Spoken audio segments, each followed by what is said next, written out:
दोस्तों, हमारी पृथ्वी और मिस्ट्री का एक अनोखा वास्ता है। देखा जाए तो साइंस ने इतनी तरक्की कर ली है कि अब किसी भी गुत्थी का अनसुलझा रह जाना नामुमकिन सा लगता है। मगर फिर भी हमारे आसपास ऐसे कई किस्से देखने और सुनने को मिलते रहते हैं जिन्हें सुलझाते हुए वैज्ञानिकों का दिमाग भी चकरा जाता है। हमारे रिसर्चर्स के लिए कुछ इसी तरह का सिरदर्द बन गया था मलेशियन एयरलाइंस का एक जहाज MH370, जो अचानक हवा में ही गायब हो गया था, वो भी अपने 239 यात्रियों के साथ। अब सवाल ये उठता है कि इतना बड़ा जहाज आखिर गायब कैसे हो सकता है? उसे आसमान निगल गया या फिर समुद्र? और क्या हुआ विमान में मौजूद यात्रियों के साथ? अगर आप भी ये जानने के लिए एक्साइटेड हैं कि आखिर MH370 के साथ क्या हुआ था, तो उसके लिए आपको सबसे पहले नीचे दिए गए सब्सक्राइब बटन पर क्लिक करना होगा और उसके बाद एक बार लाइक बटन को प्रेस कर देना। जी शुक्रिया। तो अब आपको लेकर चलते हैं आज से 8 साल पीछे, यानी कि साल 2014 में। मलेशियन एयरलाइंस की फ्लाइट MH370 कुआलालंपुर से बीजिंग के लिए रोजाना उड़ान भरा करती थी और अपने डेली रूटीन की तरह 8 मार्च 2014 के दिन भी Boeing 777-200ER flight number MH370 ने अपने लोकल टाइम के अनुसार रात 12:41 पर कुआलालंपुर इंटरनेशनल एयरपोर्ट से उड़ान भरी, जिसमें चीन, मलेशिया, इंडोनेशिया और ऑस्ट्रेलिया सहित 14 देशों के पैसेंजर सवार थे। 27 साल के फारिक अहमद इस फ्लाइट के पायलट थे और ये उनकी आखिरी ट्रेनिंग फ्लाइट थी। इसके बाद वो फुली सर्टिफाइड पायलट बनने वाले थे। वहीं उनके साथ फ्लाइट में थे 53 साल के pilot in command Zaharie Ahmad Shah, जो कि मलेशियन एयरलाइंस के सबसे सीनियर कैप्टन्स में से एक थे। लगभग 227 यात्रियों और 12 क्रू मेंबर्स वाले इस विमान को 6 घंटे का सफर तय करते हुए सुबह 6:30 बजे चीन की राजधानी बीजिंग एयरपोर्ट पहुंचना था। टेक ऑफ के दौरान इस फ्लाइट में करीब 49,100 किलोग्राम फ्यूल मौजूद था, जो कि करीब 7 से 8 घंटे की उड़ान के लिए काफी होता है। दूसरी तरफ मौसम भी बिल्कुल साफ था। मलेशियन प्रायद्वीप से होते हुए ये जहाज नॉर्थ ईस्ट की तरफ बढ़ रहा था। कुआलालंपुर एयर ट्रैफिक कंट्रोल से विमान के कैप्टन की आखिरी बात टेक ऑफ के करीब 38 मिनट के बाद हुई थी, जब वो कुआलालंपुर एयर स्पेस की सीमा को पार करने जा रहा था। उनके आखिरी शब्द थे गुड नाइट मलेशियन 370। इसके बाद फ्लाइट कैप्टन को वियतनामीज एयर स्पेस कंट्रोल से संपर्क करना था, मगर आखिरी चेक इन के 2 या 3 मिनट के बाद ही प्लेन मलेशियन और वियतनामीज ATC दोनों की ही रडार स्क्रीन से गायब हो गया। इसके बाद कई घंटों तक प्लेन से संपर्क करने की कोशिश की गई, लेकिन वहां से किसी कॉल का जवाब नहीं मिल सका। अचानक से गायब हुई इस फ्लाइट ने पूरी दुनिया की विमान सेवाओं को सकते में डाल दिया था और अथॉरिटीज के पास लोगों के सवालों का कोई जवाब नहीं था। घटना के अगले ही दिन यानी 9 मार्च की सुबह ही इस जहाज को ढूंढने के लिए एक मल्टीनेशनल सर्च ऑपरेशन शुरू कर दिया गया, जिसमें 7 अलग अलग देशों के 24 एयरक्राफ्ट और 34 शिप्स शामिल थे। प्लेन की आखिरी लोकेशन के हिसाब से सभी का पहला फोकस साउथ चाइना सी पर था। एक्सप्लोरर्स को ये उम्मीद थी कि अगर जहाज समुद्र में गिरा है तो पानी में हुई टक्कर से उसके मलबे का कोई ना कोई निशान उन्हें जरूर मिलेगा। मगर काफी मशक्कत के बाद भी किसी के हाथ कोई सुराग नहीं लग सका और उन्हें एहसास हुआ कि वो शायद गलत जगह पर उस विमान की खोज कर रहे हैं। खबरों में आने के बाद इस पूरी घटना को लेकर कई तरह के कयास लगाए गए। कुछ लोगों का कहना था कि फ्यूल खत्म होने या टेक्निकल खराबी की वजह से वो पानी में डूब गया, तो किसी ने कहा कि विमान में आग लग गई थी। कुछ दिनों के बाद उन्हें पता चला कि एयर ट्रैफिक कंट्रोल से संपर्क टूटने के 1 घंटे बाद तक भी मलेशियन एयरफोर्स के मिलिट्री रडार सिस्टम ने विमान को ट्रेस किया था। मिलिट्री से मिले डेटा से पता चला कि गुड नाइट मैसेज के कुछ ही सेकंड्स के बाद विमान ने अचानक अपनी दिशा से भटकते हुए पहले साउथ वेस्ट की तरफ टर्न लिया और फिर पेनांग आइलैंड के चारों ओर चक्कर लगाते हुए वह अंडमान सी से करीब 240 किलोमीटर आगे पहुंच गया था।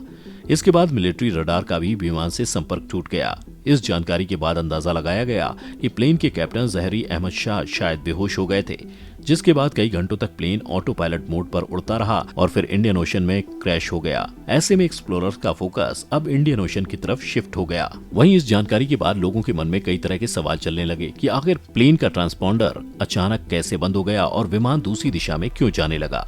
क्या ऐसा पायलट ने जानबूझकर किया था या फिर प्लेन को वाकई में किसी ने हाईजैक कर लिया था। बता दें कि ट्रांसपॉन्डर ही वो डिवाइस है जिसके जरिए विमान से संपर्क किया जाता है और इसे सिर्फ कैप्टन ही बंद कर सकता है। ऐसे में लोगों को लगने लगा कि शायद कैप्टन ने किसी के दबाव में ऐसा किया होगा। सभी सवालों को दिमाग में रखते हुए बंगाल की खाड़ी से लेकर इंडियन ओशन तक 3 बड़े सर्च ऑपरेशंस के जरिए प्लेन की खोज फिर से शुरू की गई। हालांकि इतने बड़े एरिया में जहाज को ढूंढना एक्सप्लोरर्स के लिए एक बड़ी चुनौती थी। 6 दिन की कड़ी मेहनत और कई डॉलर्स खर्च करने के बाद भी यहाँ कुछ हासिल नहीं हुआ। घटना के 16 दिन के बाद विमान के बारे में एक बार फिर नई जानकारी हाथ लगी। पता चला कि मिलिट्री रडार की पहुंच से बाहर निकलने के बाद भी विमान का संपर्क सैटेलाइट से तो बना हुआ था। सैटेलाइट से मिले डेटा से पता चला कि मिलिट्री रडार से संपर्क टूटने के बाद प्लेन ने एक और टर्न लिया था और अगले 5 घंटों तक वो इसी दिशा में उड़ता रहा जब तक उसका फ्यूल खत्म नहीं हो गया। अपनी नई लोकेशन पर आगे बढ़ते हुए वो प्लेन ऑस्ट्रेलिया के आसपास साउथ इंडियन ओशन में कहीं खो गया। इस पूरी जानकारी के बाद एक्सप्लोरर्स को प्लेन खोजने के लिए फिर से मिली एक नई और विशाल लोकेशन, जिसके बाद फिर से सर्च अभियान शुरू हुआ। कई देशों ने मिलकर समुद्र की उस जगह की भी खोज की जहां विमान को आखिरी बार स्पॉट किया गया था, मगर यहां भी किसी के हाथ कोई सुराग नहीं लग सका। इस घटना के लगभग 1 साल बाद जुलाई 2015 में एक छोटे से टापू रीयूनियन पर इस प्लेन का एक छोटा सा टुकड़ा मिला जो कि प्लेन के विंग फ्लैपरॉन का हिस्सा था, मगर उसके आगे किसी को कुछ नहीं मिल सका। मलेशियन पुलिस ने इस विमान को लेकर अपना एक इंटरनल इन्वेस्टिगेशन भी शुरू किया था, जो कि खासतौर पर प्लेन में मौजूद पैसेंजर्स और क्रू के बैकग्राउंड की जांच करने पर फोकस था। जांच के दौरान 2 ऐसे पैसेंजर्स के बारे में पता चला जो फेक पासपोर्ट के जरिए प्लेन में चढ़े थे। मूल रूप से ईरान के रहने वाले ये शख्स घटना से 1 हफ्ते पहले ही मलेशिया आए थे। ऐसा माना जाने लगा कि शायद उन्होंने ही प्लेन को हाईजैक किया था, मगर बाद में उन दोनों के बारे में तहकीकात करने पर उनके किसी भी टेररिस्ट एक्टिविटी से जुड़े होने के कोई सबूत नहीं मिले और ये थ्योरी भी गलत साबित हुई। 3 सालों तक ये सर्च ऑपरेशन इसी तरह चलता रहा। एविएशन के अब तक के इतिहास में ये किसी विमान को खोजने का सबसे लंबा सर्च ऑपरेशन था, जिसमें लाखों डॉलर्स खर्च हुए। Australia, China, India, Japan, Malaysia, New Zealand, south Korea, United kingdom और यूनाइटेड स्टेट्स जैसे देशों ने भी इसमें मदद की, मगर फिर भी फ्लाइट MH370 को ढूंढा नहीं जा सका। ऐसे में लगातार होते खर्च और कोई सुराग हाथ न लगने के कारण साल 2017 में विमान की खोज में लगी टीम को मलेशिया सरकार ने वापस बुला लिया। हालात ये थे कि अपने ऑपरेशन में फेल होने के चलते सरकार ने कंपनी को पेमेंट भी नहीं दिया था। वहीं पुलिस ने भी एक स्टेटमेंट जारी करते हुए अपने हाथ खड़े कर लिए कि विमान के गायब होने का कोई भी कारण वो ढूंढ नहीं पाए।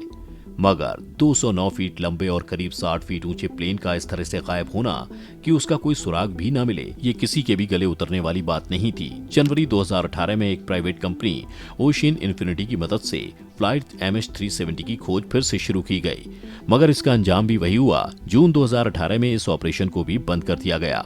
इस पूरी घटना के दौरान कई थ्योरीज और दावे भी सामने आए। अटलांटिक वेबसाइट पर छपी एक रिपोर्ट में विलियम नाम के एक लेखक ने दावा किया कि दरअसल इस प्लेन का पायलट डिप्रेशन का शिकार था, जिसकी गलती से प्लेन क्रैश होकर हजारों छोटे छोटे टुकड़ों में बिखर गया और इसी वजह से उसे खोजा नहीं जा सका। अपनी किताब Vineeth another sky a global journey into history में लेखक और इतिहासकार नॉर्मन डेविस ने कहा था कि वर्ल्ड ट्रेड सेंटर जैसे हमले से बचने के लिए जिस तरह प्लेन्स को रिमोटली कंट्रोल करने का सिस्टम शुरू हुआ था, साइबर अपराधी उसका गलत इस्तेमाल भी कर सकते हैं। उनका कहना था कि MH370 में भी Boeing Honeywell uninterrupted auto pilot on board computer लगा हुआ था, जिसे हैक और रीप्रोग्राम किया जा सकता था और उड़ाकर किसी खुफिया जगह पर ले जाया जा सकता था। संडे टाइम्स अखबार को दिए गए एक इंटरव्यू में उन्होंने ये संभावना जाहिर की थी कि हो सकता है कि इस प्लेन में कोई शख्स कुछ खुफिया जानकारी लेकर बीजिंग जा रहा हो, जिसके चलते ये किडनैपिंग हुई हो। हालांकि ये सभी बातें केवल संभावनाएं ही बनकर रह गईं और MH370 के रहस्यमयी तरीके से गायब हो जाने के पीछे का कारण किसी को पता नहीं चल पाया। इस घटना के बारे में कुछ फाइनल स्टेटमेंट्स में farmer Malaysian transport minister Anthony लोक का कहना था कि उन्हें प्लेन के मलबे के 5 और पीस मिल गए और इसके गायब हो जाने को लेकर एक फुल रिपोर्ट वो फ्यूचर में जरूर पब्लिश करेंगे। हालांकि कब करेंगे इसके बारे में उन्होंने कोई जानकारी नहीं दी।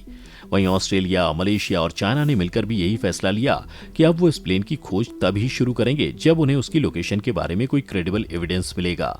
साथ ही मलेशियन गवर्नमेंट ने यह भी साफ किया था कि अब वो ये सच प्राइवेट हाथों में नहीं देंगे। तमाम थ्योरीज के बाद इस पूरी घटना में कुछ हाथ लगा है तो वो बस सवाल, अचानक प्लेन ने अपनी दिशा क्यों बदल ली? अगर प्लेन में आग लगी थी और इसलिए उसे समुद्र की तरफ मोड़ा गया तो फिर वो 5 घंटों तक हवा में क्यों उड़ता रहा? उसे पानी में लैंड क्यों नहीं कराया गया? अगर एक पायलट बेहोश हो गया था तो दूसरे ने प्लेन को क्यों नहीं संभाला?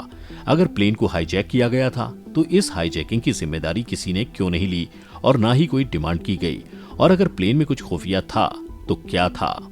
इस पूरी घटना को रिव्यू करने के बाद एक्सपर्ट्स का मानना है कि वियतनाम की ओर जाते हुए प्लेन का अचानक दूसरी दिशा में मुड़ जाना एक इंटेंशनल मूव था। इस तरह का टर्न मैन्युअली ही लिया जा सकता है। इसके बाद करीब 5 से 6 घंटों तक प्लेन ऑटो पायलट मोड पर रहा जब तक कि उसका फ्यूल खत्म नहीं हो गया। उसके बाद करीब 15,000 फीट पर सेकंड की स्पीड से ये प्लेन पानी में क्रैश होकर कई हजार टुकड़ों में एक्सप्लोड हुआ, क्योंकि उस दौरान प्लेन की स्पीड किसी भी तरह की क्रैश लैंडिंग के दौरान उसकी एवरेज स्पीड से 5 गुना ज्यादा थी।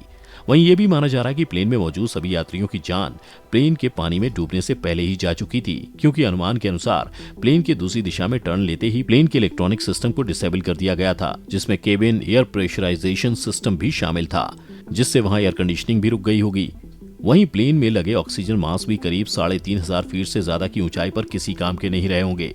इस सब कारणों की वजह से कॉकपिट के बाहर बैठे लोगों की मौत कुछ ही मिनटों में हो गई होगी। वहीं कॉकपिट के अंदर बैठे लोगों ने बाकी की कहानी को अंजाम दिया होगा। आपको बता दें कि कॉकपिट के अंदर इतनी ऑक्सीजन होती है कि उसके एयर सिस्टम बंद होने पर भी वहां कई घंटों तक सर्वाइव किया जा सकता है। फिलहाल यही एक थ्योरी है जिस पर कुछ हद तक यकीन किया जा सकता है, मगर इसे लेकर भी कोई पुख्ता सबूत नहीं मिले। और एक सवाल अब भी बाकी है कि प्लेन को इस तरह तबाह करने के पीछे की वजह क्या रही होगी। तो दोस्तों, अगर आपके पास इन सवालों का जवाब है तो हमें कमेंट के जरिए जरूर बताइएगा, और अगर वीडियो पसंद आई हो तो लाइक करें और शेयर करें, शायद आपके किसी दोस्त के पास इसका जवाब हो। चलिए अब हम विदा लेते हैं, जल्द लौटेंगे एक नए रहस्य के साथ।